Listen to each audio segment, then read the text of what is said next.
¿Qué onda, camaradas? Soy Río Rubalcaba y estamos en este nuevo video, el segundo video para mi segundo canal, que es Hagamos Consciente lo Inconsciente, estrenando una nueva sección que espero les guste. ¿De qué va a tratar esta nueva sección? Como pudiste ver en el título, esta nueva serie de videos se llamarán El arte de ser psicoterapeuta, capítulo 1, previo a la sesión. Esta nueva serie, en este nuevo canal, en este segundo canal que es Hagamos Consciente lo Inconsciente, trataré más bien de explicarte cómo se hace psicoterapia. Algunos capítulos hablaremos más en específico de lo que se hace en una psicoterapia psicoanalítica, pero en otros capítulos, como el que vamos a iniciar el día de hoy, hablaremos de una psicoterapia general.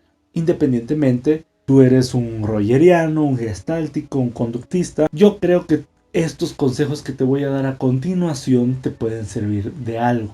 ¿Por qué surge esta idea? Pues bueno, realmente tú puedes agarrar un libro, ¿no?, de psicoterapia psicoanalítica o teoría y técnica de la psicoterapia psicoanalítica, del conductismo, del humanismo, de lo que tú quieras.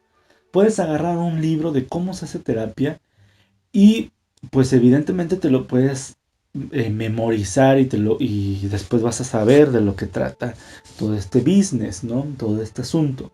Pero realmente es la experiencia de un psicoterapeuta la que te dan esos consejos que tal vez no están del todo escritos, o más bien que no es lo mismo, por ejemplo, cuando haces psicoterapia psicoanalítica y lees estos libros de cómo hacer psicoterapia psicoanalítica, pues estos autores suelen ser europeos, suelen ser estadounidenses, suelen ser inclusive argentinos, pero no te lo tropicalizan, ¿no?, por decirlo de alguna manera. Por lo tanto, algunos ejemplos que ellos meten pues no son del todo afines a lo que nosotros como psicoterapeutas estamos intentando aprender. Realmente no es que tenga mucha experiencia, tengo poca, ¿no?, pero solamente tengo unos años ya dando psicoterapia, pero que te sirva.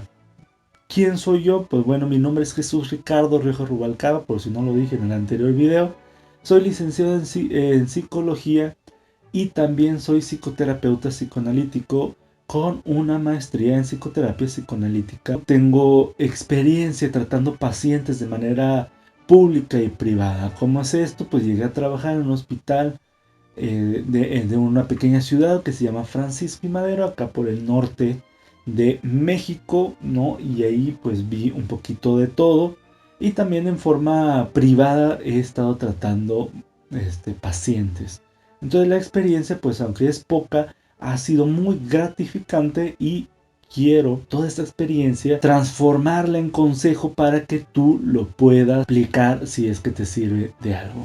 ¿Por qué el arte de ser psicoterapeuta? ¿O por qué el arte de hacer psicoterapia? Bueno, vamos a empezar a hablar un poquito de arte. Entonces vamos a definir lo que es arte. Nos dice lo siguiente: actividad en la que el hombre recrea con una finalidad estética un aspecto de la realidad o un sentimiento en formas bellas, evidentemente, valiéndose de diferentes aspectos: la materia, la imagen o el sonido. Así a secas, esta definición nos habla un poquito de lo que es el arte. Realmente, si lo pensamos de forma estricta, el arte no sirve para nada, en el sentido de que no hace algo. Es decir, por ejemplo, los médicos, ¿no? Los médicos pues curan la parte física de alguna dolencia o de alguna enfermedad, ¿no?, del ser humano. Los ingenieros pues tratan de entender ciertas fórmulas para crear algo conciso. No sé, como máquinas, como reparar alguna cosa, como crear edificios, no sé. Inclusive la arquitectura, ¿no?, que se encarga de que un dibujo o un boceto o una maqueta lo trate de llevar en la realidad. Si nos ponemos a pensar, el arte no tiene estas cualidades. Realmente el arte no te sirve para nada. Entonces, ¿por qué surge el arte? Pues el arte surge porque es la expresión del sentimiento o de las ideas o de los acontecimientos de alguna forma, ya sea en alguna pintura, ya sea en algún libro, ya sea en el cine. Esa forma artística hace que tú al verla o escucharla o sentirla, te hace mover algo de adentro. Ese resurgimiento de tu interior de sentimientos, de impulsos, de enojos, de fantasías, de despertares, de un montón de cosas, ¿sí? Surge y hace que estés de alguna manera. Es decir, que estés triste, feliz, alegre, etc. Y se puede considerar que algo es arte, ¿sí? También a secas, como la definición, cuando que eso que escuchaste, viste o sentiste, te movió algo. Si una película te hace enojar, si una película te hace sentir feliz, o si una película te hace pensar, ahí podemos estar hablando de arte. Si al mirar tú una pintura te provoca algo y sientes algo, ahí podemos estar hablando de arte. ¿Por qué mezclar el arte con la psicoterapia? Porque realmente cuando haces psicoterapia al paciente le haces que surja dentro de él o de ella un montón de sentimientos que estuvieron enterrados, que le dan un motivo y o una respuesta a lo que está viviendo. Eso que lo hizo ir contigo a terapia. Con base a la información que te está dando el paciente o el cliente, como quieras llamarle, esa información tú la recibes y tú la interpretas, tú se la lanzas o tú se la regresas o tú se la planificas, como quieras verlo, y haces que esa persona se dé cuenta, ¿no? El famoso insight, y por lo tanto crea un cambio en el comportamiento. Si recordamos que el arte te hace surgir, te hace sentir cosas, la psicoterapia por ese o con ese sentido se puede considerar un arte. Ya tenemos la definición de arte, hay que ver la definición de psicoterapia. En pocas palabras, la psicoterapia es un tratamiento que se le da a algunas enfermedades mentales o algunas problemáticas emocionales, que consiste en una aplicación de determinados elementos psíquicos o psicológicos para el cambio de comportamiento o el cambio de pensamiento o algún cambio evidentemente en beneficio al o a la paciente. Eso es la psicoterapia. Por lo tanto, estos videos los creo con la intención de que tú me escuches y puedas tomar algo, lo que tú gustes. ¿Por qué? Porque a mí me hubiera gustado que esto que estoy aprendiendo de los libros o de los profesores, por ejemplo de la maestría, los profesores que tuve en la maestría, nos dieron una serie de consejos que los apliqué, que los modifiqué a mi estilo y que me sirvieron o no, ¿sí? Y todo esto me hubiera gustado saberlo desde mucho antes, y ahora te lo explico a ti para que, pues evidentemente, si te gusta, lo apliques. Este capítulo número 1 es previo a la sesión, es decir, a lo largo de todos estos videos, no sé cuántos vayan a ser, te voy a estar explicando cómo se hace psicoterapia, o en algunos otros videos cómo se hace psicoterapia psicoanalítica, y todos esos aspectos que a lo mejor no te los dice un libro tal cual, ¿no?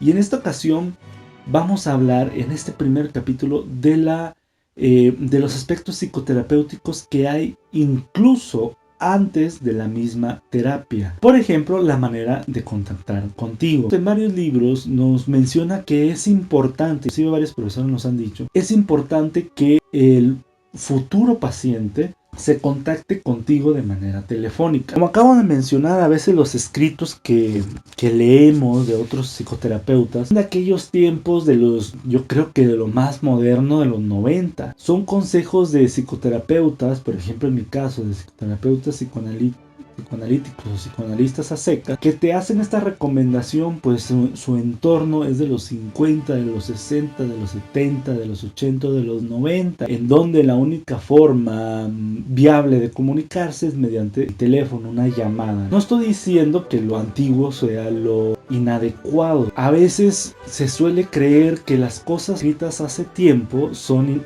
inadecuadas en estos tiempos, y realmente no es así. Hay cosas modernas que son una tremenda porquería, y hay cosas viejas o viejísimas que son de mucho valor en la actualidad, ¿no? Por ejemplo, los escritos de Sigmund Freud de 1900 antes o 1900 después, tienen un valor incalculable, inclusive ahorita en pleno siglo XXI, en pleno o casi ya final del 2019, que es donde estoy grabando este primer capítulo. El tiempo no tiene mucho que ver, aunque evidentemente no todo lo que escribe un escritor pues es trascendental. También hay ciertos matices externos, ¿no?, que hacen que tu obra pues sea temporal, no atemporal. Estos consejos, ¿no?, que te dice, necesita el paciente comunicarte contigo mediante una llamada, pues eso ya queda un poco atrás. La manera de contactar contigo es el primer punto.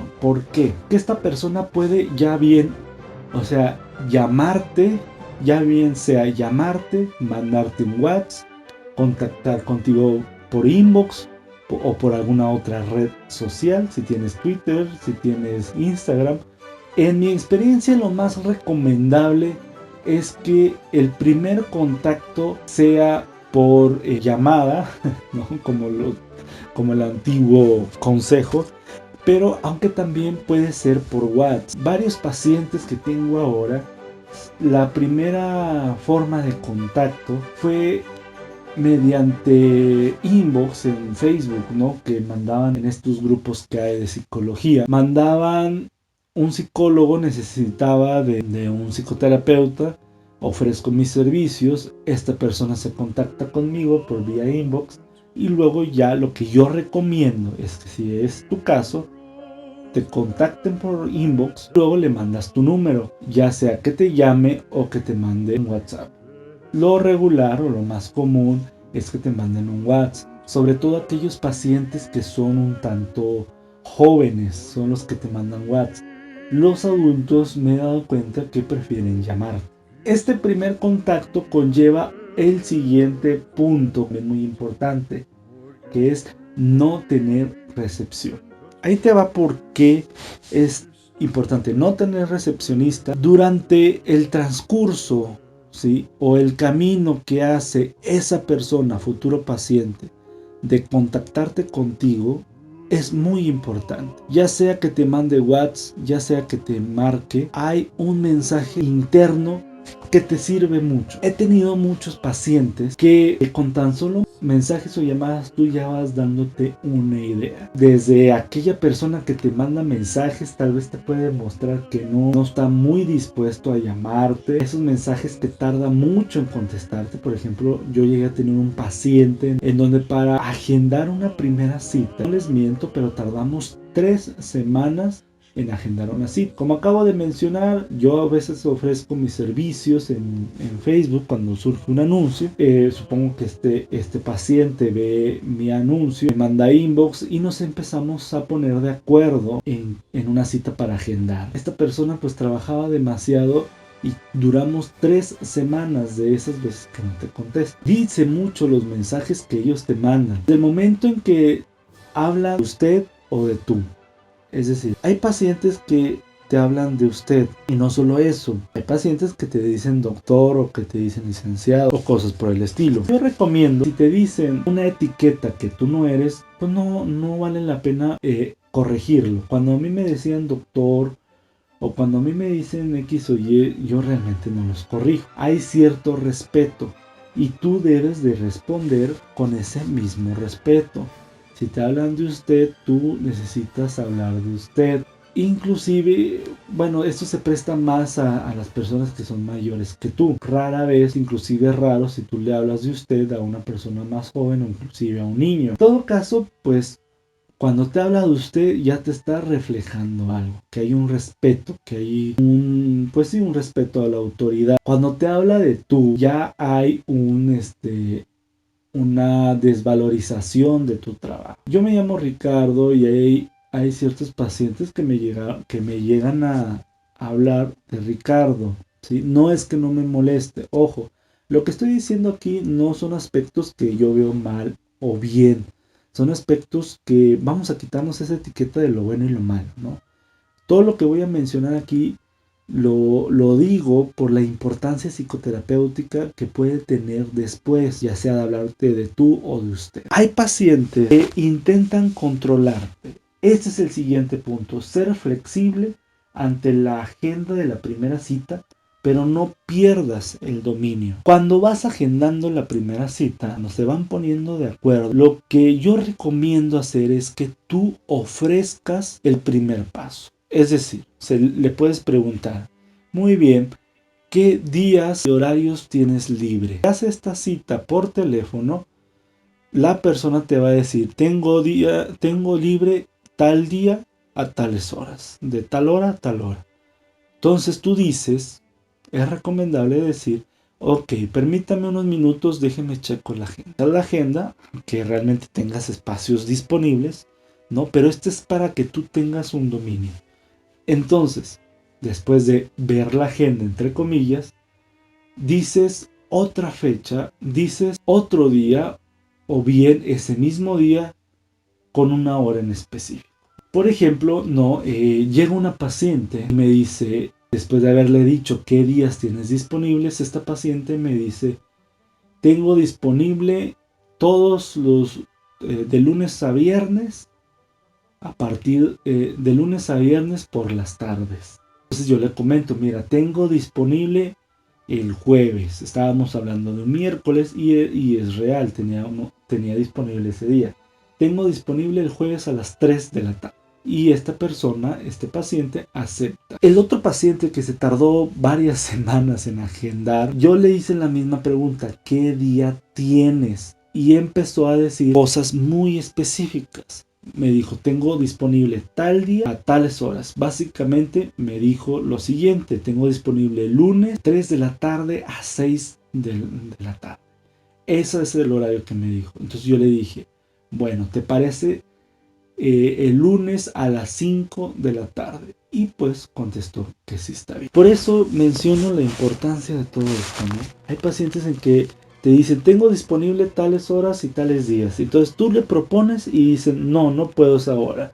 Le vuelves a proponer, no puedo esa hora. Entonces es cuando te dices, caray, ¿realmente está buscando una ayuda psicoterapéutica con este paciente? Por ejemplo, eso es lo que me hizo preguntar, ¿por qué tardamos tanto tiempo en agendar una primera cita? Y este mismo paciente intentó condicionar horarios. La primera cita sí hay que ser un poquito flexibles, pero estrictos. Va a haber momentos en que van a llegar a la hora y el día pactado, y va a haber otros momentos en que te van a cancelar minutos antes, horas antes o días antes, o bien nunca van a llegar. Me ha tocado ocasiones en que simplemente agendan y ya no vuelven a pararse nunca. Es decir, ni siquiera van en la primera sesión. Y hay futuros pacientes donde te dicen casi estricto, quiero que me agende una cita para el miércoles a las 5 de la tarde. No. ¿Por qué la importancia de decir no?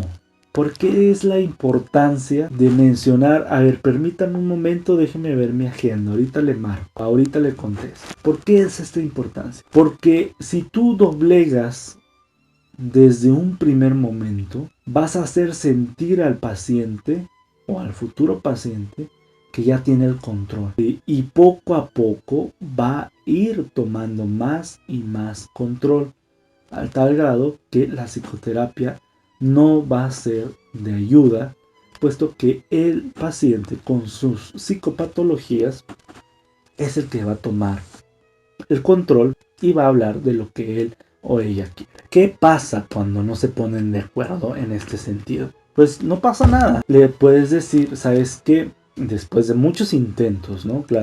Claro está, después de decir tal día, no puedo, bueno, tal día, ok, tal hora, no puedo. O sea, después de mucho estira y afloja, si de plano no consiguen una hora, dices, pues bueno, esto es lo único que tengo, es las únicas horas que dispongo. Si no se acomodan, pues lo siento.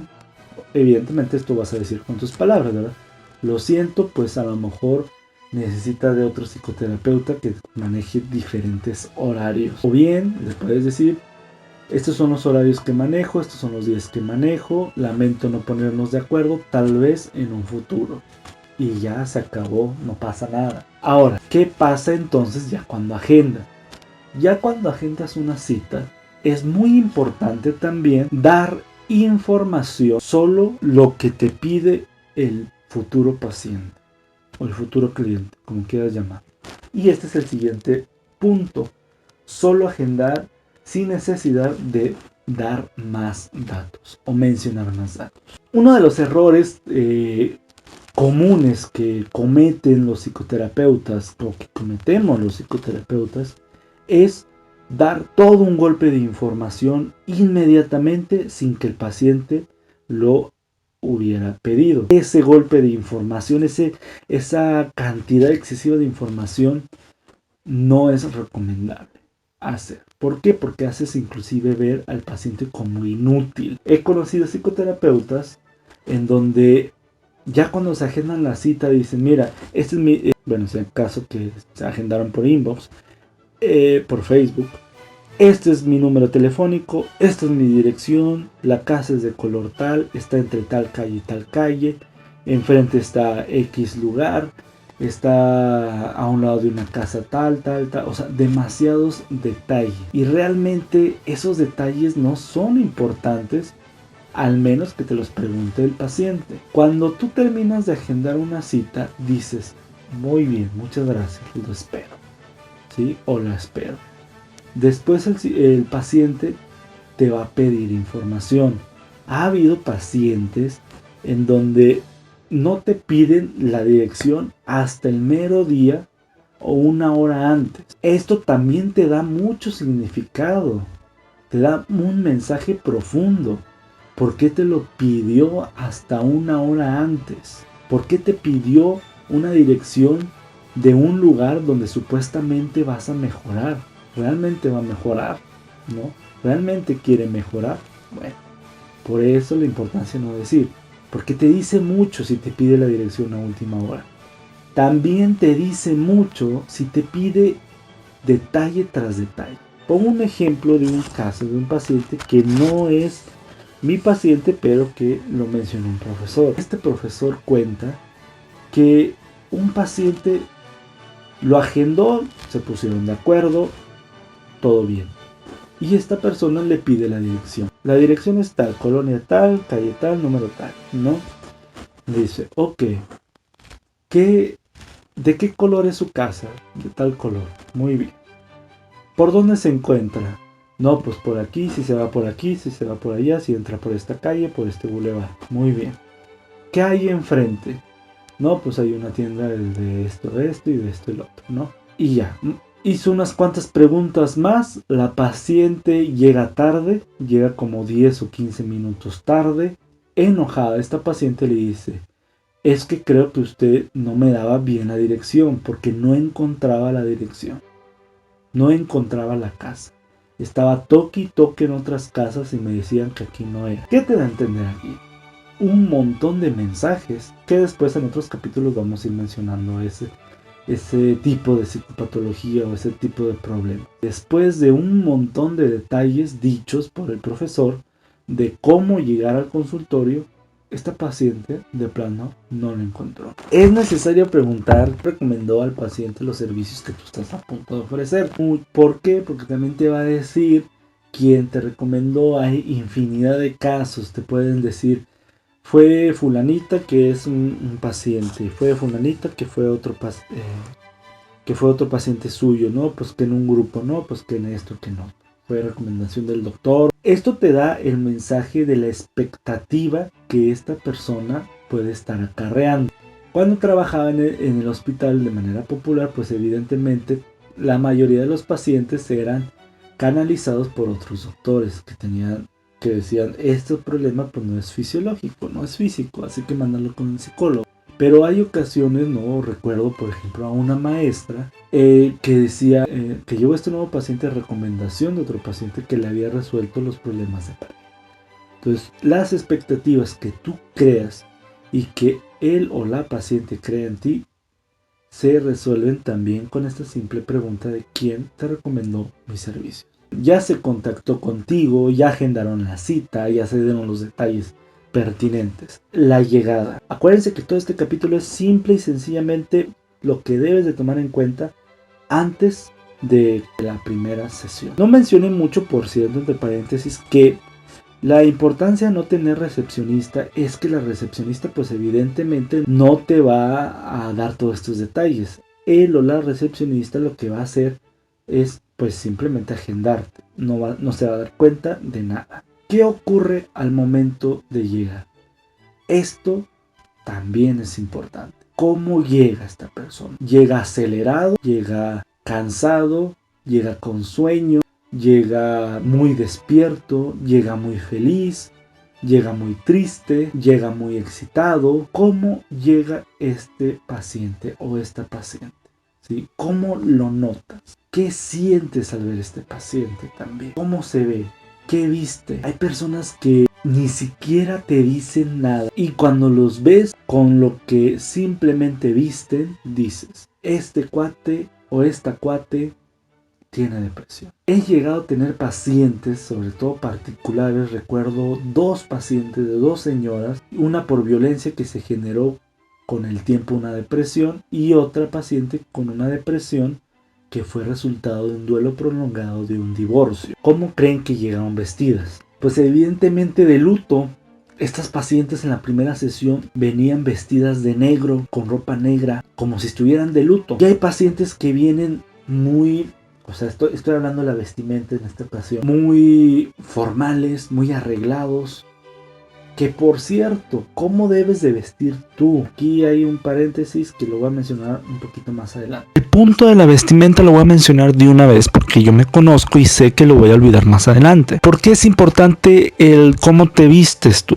¿Por qué es importante la ropa? Cuando el paciente va contigo, lleva muchas expectativas hacia ti de lo que debe de estar bien. Independientemente de si tú también eres un desmadre en tu vida, bueno, dejemos a un lado eso, tú debes de aparentar ante el paciente una salud mental buena o de perdida una salud mental estable. Entonces eso depende mucho también de tu impresión. Acuérdense que no por nada hay una frase que la primera impresión es la que importa o es la que deja una marca en la persona que te topas por primera vez, evidentemente. Y aquí es el caso. Si tú te vistes de manera correcta, de manera limpia y alineada, entonces vas a representar una proyección pues favorable ante esta persona. En el caso de los hombres, pues tratar de vestirse un poquito formal, unos pantalones de vestir, una camiseta de vestir. Si tu estilo es tener cabello largo o barba, pues un poquito arreglada, el cabello peinado. Aquí pues muchos psicoterapeutas psicoanalíticos sí son muy estrictos, inclusive muchos dicen que en el caso de los hombres evidentemente deben de estar rasurados y con el cabello corto. Yo no estoy de acuerdo con eso. Yo traigo barba y tengo el cabello un poquito largo, pero sí mi barba se encuentra arreglada y mi cabello también se encuentra arreglado, y aparte de que me peino al momento de recibir pacientes. Zapatos boleados o pintados, fajado, ¿no? Y en el caso de las mujeres pues también con una ropa un tanto formal, un poco pintadas, en fin, o formales, pues en pocas palabras. Lo que tú puedes ver a una mujer en la oficina que se ve vestida normal o adecuada o acorde al trabajo que está realizando, pues bueno, aquí también debe de ser igual. No vas a salir con short, no sé, con pantalón de mezclillas o cosas así. En el caso de las mujeres, sí es un poco recomendable pues su pantalón de vestir o cosas por el estilo. Evitar un poquito las blusas o los escotes, no por cuestiones, aquí hay que aclarar que no es por cuestiones de misóginas o cosas por el estilo. La mujer pues necesita vestirse como ella quiere, pero aquí en terapia sí, inclusive es mejor para ellas, ¿no? Pueden sentirse un poquito más cómodas al momento de estar con un hombre, con un paciente hombre, o imagínate si te vistes así. Si una mujer se viste así, con una falda un poco pequeña, con un escote, y trata adolescentes, pues bueno, se le va a alborotar la hormona al adolescente. Pues bueno, sí, un poco recatada la mujer y un poco recatado el hombre. Ese es el aspecto también importante. ¿Qué? Porque hay pacientes en donde le dices, siéntate donde quieras, que por cierto me ha pasado, y se sientan en el lugar donde tú te sientas, que es una silla aparte o un sillón aparte, individual. Esto también es analizable. Si se sientan ahí es porque quieren poder. La manera de sentarse en el lugar indica muchas cosas. El consultorio que tenía ya el último en el hospital pues había varias sillas, había 3 o 4 sillas, realmente había mucho de donde escoger. Las tenía puestas en diferentes lugares, a una distancia acorde en donde pueda ver bien y escuchar bien. Una de las sillas pues estaba en el medio, otra estaba apuntando a la puerta y otra estaba apuntando al escritorio y una más a una ventana. Depende de dónde se siente, también te va a decir mucho. Se sienta en la puerta, pues hay ideas paranoides o ideas de delirios en donde piensa esta persona que puede ser peligroso estar ahí. Hay otros en donde se sientan cerca de una ventana en donde la fantasía vuela literalmente tras esa ventana. Los pacientes que se suelen sentar en ventanas a veces miran mucho por la ventana, como de anhelando, pensando, soñando. Hay pacientes evidentemente que se sientan en tu lugar con la intención de controlar, de tener el poder. De eso viene la otra parte que los psicoterapeutas que dicen que no debes de dejar que se sienten ahí. Si se sientan ahí y no lo aclaraste antes, pues en el momento exacto debes de aclarar, disculpa, siéntate en donde tú quieras menos ahí porque yo voy ahí. Si tú eres parte de los psicoterapeutas que dicen que se pueden sentar donde sea y así analizar todo, o bien que se pueden sentar casi donde sea menos en un único lugar que es donde tú te sientas. Eso te lo dejo a tu criterio, pero también te lo comento de que es importante.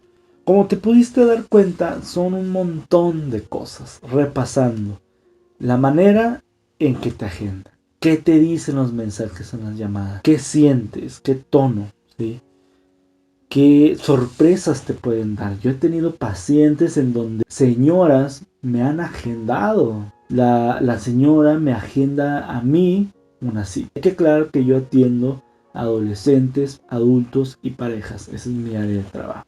A mí me ha tocado varias veces darme una sorpresa. Desde aquellos pacientes que te agendan y al momento de llegar resulta que esa persona, ese señor o esa señora no es el paciente, sino que el paciente en realidad es un niño o un adolescente u otro adulto. Porque cuando trabajaba en el hospital pues también veía niños, veía un poco de todo ahí. Hay ocasiones en donde la persona que aparta una sesión, una cita contigo, sobre todo las madres o los padres que quieren llevar a su niño o a su hijo adolescente, te empiezan a explicar brevemente del problema que tiene esta persona. Cuando tú escuchas estos problemas, tú ya empiezas a crear psicoterapia. ¿Por qué? Porque ya empiezas a imaginar cómo es ese niño o esa niña o ese adolescente.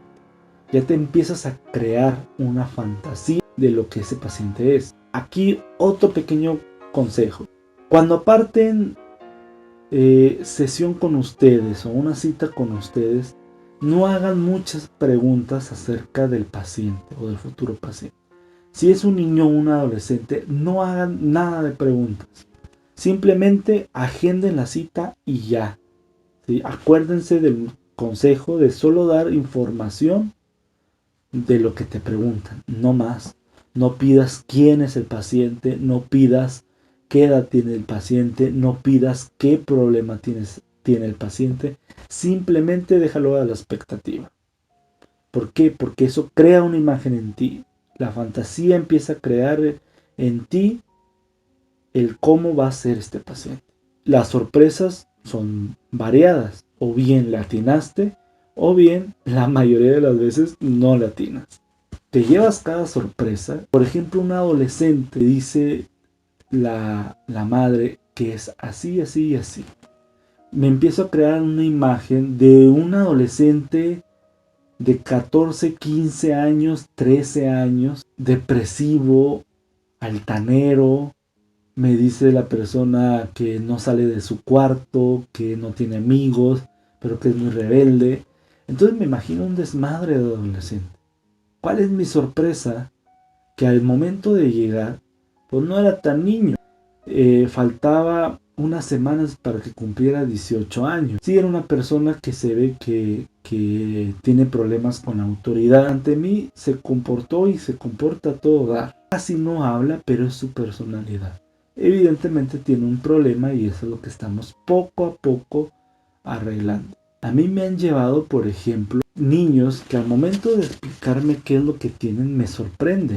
Un ejemplo que recuerdo mucho es de una señora que aparta una cita para su hijo. Me dice que este niño hace muchos berrinches, que se tira al suelo, que llora, que se enoja, que golpea a otros niños más pequeños, que juega con juguetes, que es muy fantasioso, que no sabe hablar, que va muy mal en la escuela. Entonces yo me empiezo a imaginar un niñito, no sé, de 5, 6, 7 años. Cuando lo veo es un niñote, más bien es un puber de 11 años.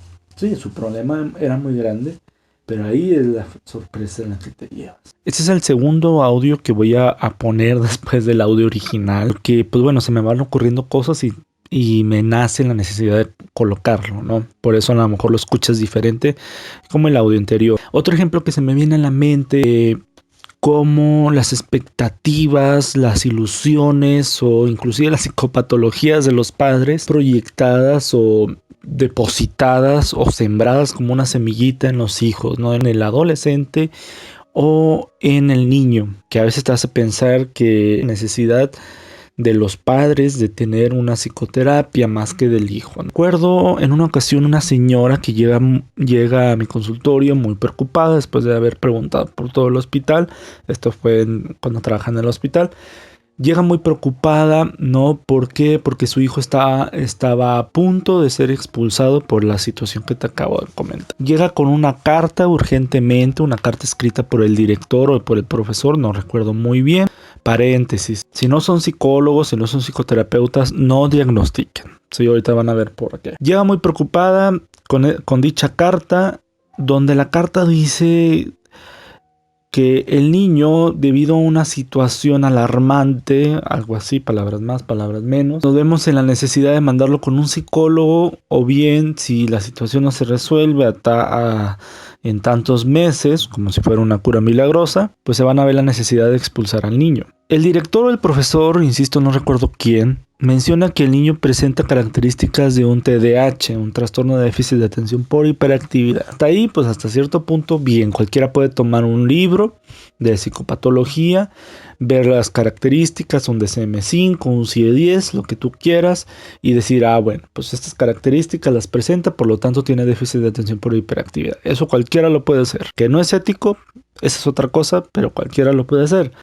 El segundo diagnóstico, hasta me da un poco risa, es que el alumno muestra un homosexualismo, sí, tal cual, un homosexualismo. Este segundo diagnóstico, bueno, diagnóstico desde el punto de vista de ellos, está mal en muchísimos aspectos, ¿no? Desde el mismo término de homosexualismo hasta la idea de que la homosexualidad es una psicopatología, cosa que no es una psicopatología.